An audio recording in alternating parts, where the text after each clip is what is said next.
So this episode of Dragon Ball Super was weird. It was confusing a little bit. It was kind of all over the place, but it was a nice, in my opinion, conclusion to the arc. So let's go ahead and talk about the latest episode of Dragon Ball Super. I hope that you guys enjoyed today's video, and as you can tell, the quality is a little better. I'm at home today. So the episode basically takes place where the last one left off, in that they are still at the conclusion where Trunks finished hacking Zamasu, and Zamasu spreads across the skies. And it was weird because basically what he does is he engulfs the world. He becomes this black mist that engulfs the world with Zamasu faces in the mist. I thought it was a nice little artistic touch, but he engulfs the world and winds up killing all of the mortals, and that pisses off Mai. She starts emptying her freaking gun, and it does nothing, of course, because it's a gun, and it's not that special bullet that she had that she wasted, by the way. But anyways, she empties the gun. Trunks is like, no, calm down.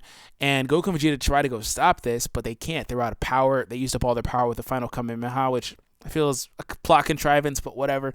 They've used up all their power. They've weakened to the point where they can't do anything. So they charge, and Trunks goes Super Saiyan, and they don't do anything to it. And Goku's like, oh man, if only I had one more Senzu bean. And he pulls out his pocket. Oh, a Senzu bean. Wait, that's not a bean. Oh, the button. And then he asks Supreme Kais about whether or not Zeno actually exists in that timeline. And they were like, yes, he should. And here you go, guys. Confirmation that Zeno actually does exist in the future. There's multiple iterations of Zeno, which is what I initially thought anyway. People thought that he would be a being that spans across time and space, and I just felt like if there's multiple Beeruses and Whis and stuff, no matter how much more omnipotent and stuff like that he is, how much more higher on the God hierarchy he is, I feel like there would be multiples, and there is.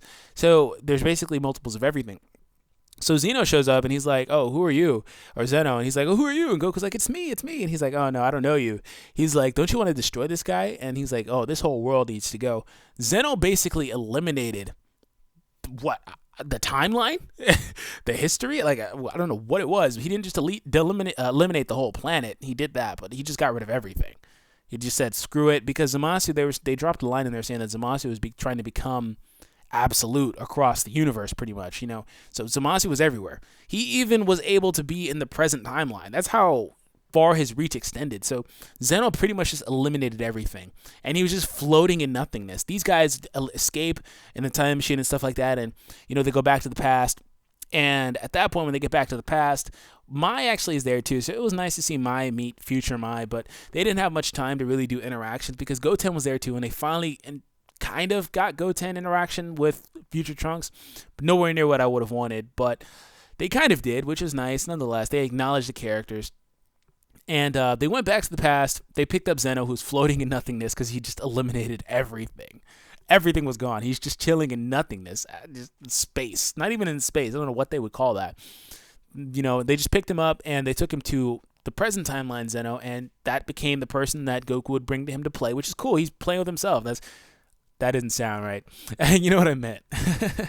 I'm sure the other Zeno was really bored too, so he just started playing with himself. No, just keep it PG. So, Goku brought him there. They met and all that stuff, and from there, what happens is Beerus and Whis turns back time. It's weird.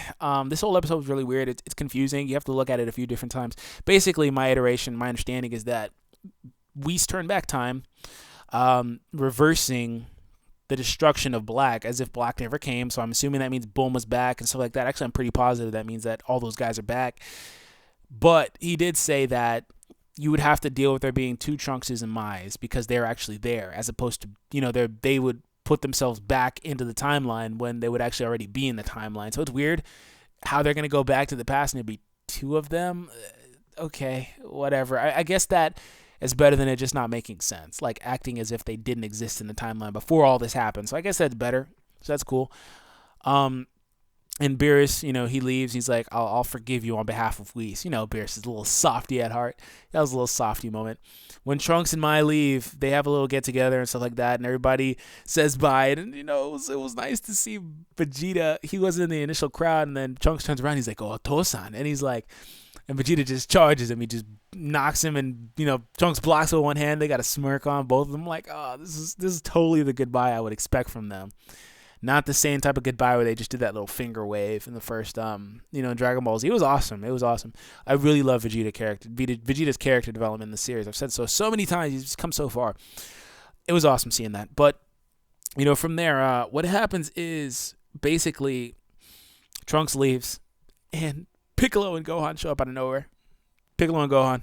That literally made my night, bro. Like, not gonna lie, I was crying real nigga tears. I'm not gonna lie, bro. I was literally like, that wasn't full on crying, but I shed a few tears. I was like, man, Gohan. And then Trunks started crying. He was just thinking of future Gohan. It means so much to him to see Gohan. It really does. Even though it's not the same Gohan, it's still Gohan. Nonetheless, even though he's older than him, it's still Gohan. You know, like it is what it is. It just means so much to Trunks' character, and it was really sentimental to see that. And I really did enjoy seeing that.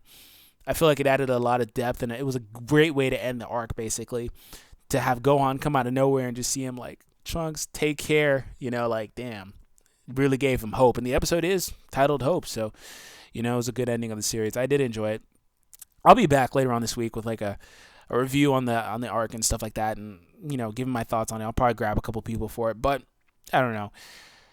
The episode was weird. It ended weird. It ended good. It's in the middle of the episode was weird. I didn't know what to think of it, and I kind of tweeted out, like, I was like, WTF is this episode? Because they're talking about, like, multiple versions and stuff. I'm like, what the hell is going on? It's weird. It's just confusing. That'll be something I'll have to watch again. But once again, I did enjoy it. I thought it was a great way to end the arc. And we're going to jump into some filling, So it is kind of filling because it's filler. We're going to jump into some filler next week and the next few weeks where we're going to see a Raleigh and stuff like that before we get into what happens next in the next arc. I'm not going to talk about that here, but if you've seen the spoilers, you've seen other channels, I don't generally report on news and spoilers and stuff like that because it's just not my niche, but you know what's going on. So we'll be back. We'll be back next week. It seems like Trunks is gone. I'm happy that Trunks, you know, one thing I did think is that they wouldn't let Trunks take the time machine back because it wasn't his initially. I didn't expect him to come back to the future again when he said bye, because it seemed like when he said bye to like his younger self and stuff like that, that was the send off. Speaking of his younger self, it was nice to see him kind of just fawn over future Mai, and, you know, Bulma's like, oh, say hello to, you know, give him regards to future me, and she may have a grandson and stuff, like a grandkid or something like that. And it was nice to see all that. They were shipping them hard. They even shipped the younger ones, and Pilaf was like, oh, you know, he was like, oh, you pay attention to the young master here. That really reminded me of like Doflamingo from like One Piece. One thing that I thought was interesting, and I'm gonna say this here. One thing I thought was interesting is how Future Mai did not acknowledge Shu or Pilaf at all. They just flat. I don't know if that was because they didn't have time, or if because for whatever reason she's just not the same character.